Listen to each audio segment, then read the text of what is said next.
નમસ્કાર. કુકાવાવ આઈટીઆઈ ખાતે ₹1.65 કરોડના ખર્ચે 8 નવા થિયરી વર્ગખંડોના નિર્માણ કાર્યનું ખાતમુહૂર્ત રાજ્યમંત્રી કૌશિક વેકરિયાના હસ્તે કરવામાં આવ્યું. નવા વર્ગખંડોથી વિદ્યાર્થીઓને આધુનિક અને સુવિધાસભર શૈક્ષણિક વાતાવરણ મળશે તેમજ ભવિષ્યમાં નવા ટ્રેડ અને વધારાના પ્રવેશ માટે માર્ગ મોકળો બનશે. કાર્યક્રમમાં સ્થાનિક આગેવાનો, શિક્ષકો, વિદ્યાર્થીઓ અને ગ્રામજનો મોટી સંખ્યામાં ઉપસ્થિત રહ્યા હતા. વધુ સમાચાર માટે જોડાયેલા રહો આરપી ગુજરાત ન્યૂઝ રાજકોટ.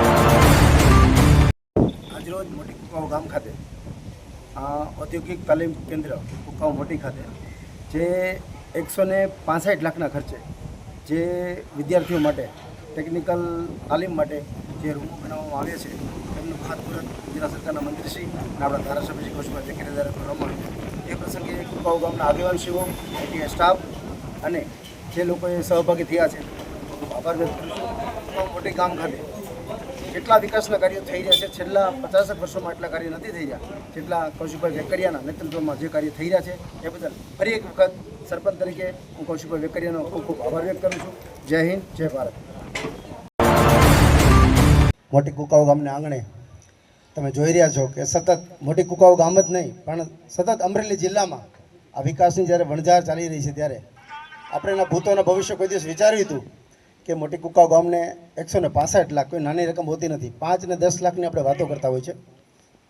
165 લાખની રકમથી આ નવા આઈટીઆઈ માટે, ઔદ્યોગિક સંસ્થા માટે નવા રૂમોનું અને તેમાં જે ટેકનોલોજીની જે ઉપયોગિતા છે એમના માટે માનનીય ગુજરાત સરકારના મંત્રીશ્રી અને આપણા ધારાસભ્ય કૌશિકભાઈ વેકરિયા ડગલે ને પગલે એક વસ્તુ માગી હોય કે ના માગી હોય, માગ્યા પહેલાં જે આપણે વસ્તુ આપી દેતા હોય ને ભાઈ કૌશિકભાઈ વેકરિયા છે. અહીંયા બેઠા છે ને વખાણ નથી પણ સતત કુકાવ ગામ છેલ્લા 4 વર્ષથી તમે જોયું એક રોડ, એક રસ્તો કે કોઈ એવું કામ નથી કે જગ્યા બાકી હોય. આવી જ રીતે અહીંયા બધા જે મહાનુભાવો સ્ટેજ ઉપર બેઠા છે બધાનું નામ નહીં લઈ શકું, શોર્ટમાં ભાષણ પૂર્ણ કરું છું. હું ફરી એક વખત કુકાવ ગ્રામ વતી અને ગ્રામ પંચાયત વતી કૌશિકભાઈ વેકરિયાનો હું ખૂબ ખૂબ આભાર વ્યક્ત કરું છું. તેમજ આઈટીઆઈ સ્ટાફનો પણ ખૂબ ખૂબ આભાર વ્યક્ત કરું છું. જય હિન્દ, જય ભારત. કુકાવ મુકામે ઔદ્યોગિક તાલીમ સંસ્થા એટલે આઈટીઆઈ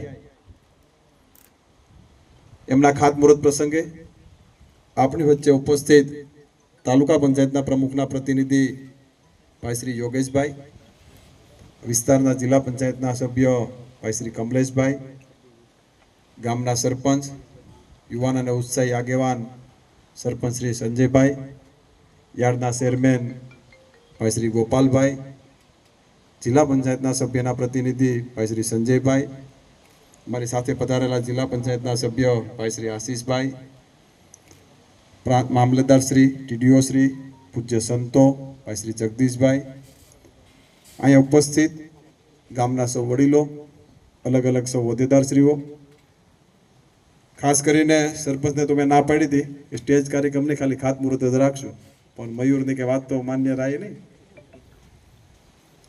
જે રીતે 1.65 કરોડના ખર્ચે વિસ્તારના યુવાનો માટે સરકાર દ્વારા એક સારું ભવન બાળકોને મળી શકે, યુવાનોને એમાં સારી રીતે ટ્રેનિંગ મળી શકે, થિયરિકલ ક્લાસ માટે 8 જેટલા નવા રૂમ મંજૂર કરી 1.65 લાખ રૂપિયાનું આજે આપણે ખાતમુહૂર્ત કર્યું છે. જે રીતે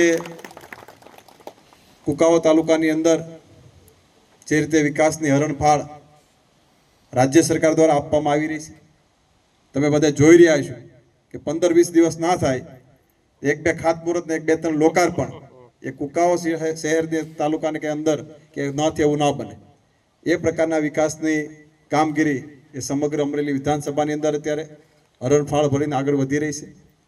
મિત્રો 5 વર્ષની અંદર આ તાલીમમાંથી 400 કરતાં વધારે વિદ્યાર્થીઓ જે અલગ અલગ કોર્સમાં ભાગ લઈ અને આગળ બહાર નીકળ્યા છે.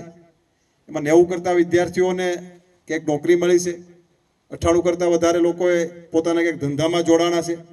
આવી રીતે અલગ અલગ પ્રવૃત્તિઓમાં આ સંસ્થામાંથી આઈટીઆઈમાંથી બહાર નીકળી અને આઈટીઆઈના કારણે એ પોતે પોતાની રીતે પગભર થયા છે. જે રીતે આઈટીઆઈના ઇન્ચાર્જ પ્રિન્સિપાલ ચૌધરીજી દ્વારા અને સમગ્ર સ્ટાફ દ્વારા અહીંયા આવનાર વિદ્યાર્થીઓને સારી રીતે તાલીમ આપી અને પોતાનું ભવિષ્ય એ ઉજ્જવળ ભવિષ્ય બની શકે એ પ્રકારનું ઘડતર કરવામાં આવે છે. મિત્રો, સારું ઇન્ફ્રાસ્ટ્રક્ચર મળે, જે પણ વિદ્યાર્થી હોય, જે પણ તાલીમ લેતો હોય એમને સારી વ્યવસ્થા મળે તો એમનું પોતાનું મન એ કામમાં લાગતું હોય છે. તો સારી વ્યવસ્થા જ ના હોય તો એ પોતે વિદ્યાર્થી કે બાળક એ પોતે વિચારવા મળે કે આમાં મારે કઈ જગ્યાએ ભણવું, કઈ જગ્યાએ ટ્રેનિંગ લેવી, આ પ્રકારના વિચારો મનમાં આવતા હોય છે. આપણે ભૂતકાળમાં જોયું હતું કે સ્કૂલમાં એક ઓરડો હોય, 5-5 ધોરણ હતા, 8-8 ધોરણ હતા, 7-7 ધોરણ હતા, પણ ક્યાં બેસાડો એ કે નક્કી નહોતું થતું. પણ એક સામાન્ય આ કુકાઓ ગામની અંદર 4 જેટલી સ્કૂલો જે નવા બિલ્ડિંગો બની ગયા છે એ પ્રકારની ભેટા રાજ્ય સરકાર દ્વારા આપને આપવામાં આવી રહી છે.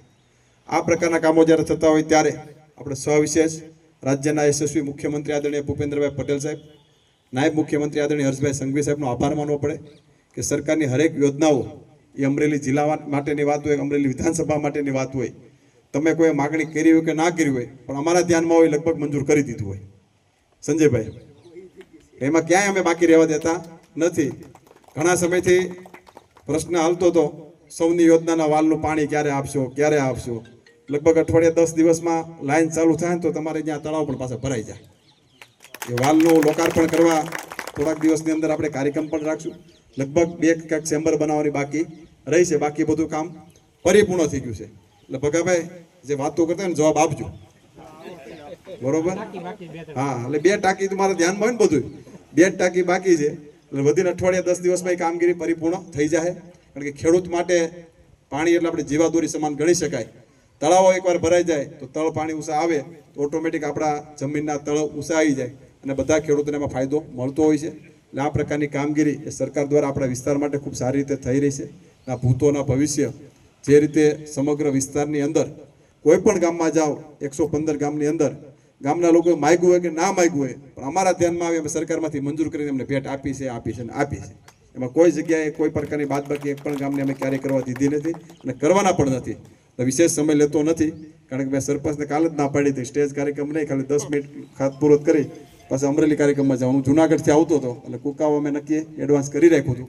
પણ અધિકારીગણને પણ મારી વિનંતી છે, આરએનબીના મિત્રોને પણ વિનંતી છે કે ટાઈમ લિમિટમાં કામ પૂરું થાય, ક્વોલિટીમાં કામ થાય. અને ગામ લોકોને પણ વિનંતી છે કે આટો ફેરો ગામનો કામમાં ચાલુ હોય ત્યારે આટો ફેરો બધાએ મારતો રહ્યો. કારણ કે આ ગામને ભેટ મળવા જઈ રહી છે, આ તમારા ગામ માટે થઈ રહ્યું છે. એટલે તમારા ગામને જ્યારે ભેટ મળતી હોય તો ત્યારે તમારી મારી બધાની જવાબદારી સવિશેષ આવતી હોય છે.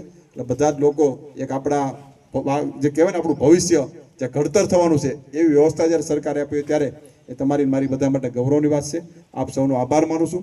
ફરી ટીમ ગ્રામ પંચાયતને, ટીમ કુકાઓને હૃદયની શુભકામના પાઠવું છું કે જે રીતે છેલ્લા 3 વર્ષની અંદર કુકાઓ માટે જે રીતે આ લોકોએ કામની માગણી કરી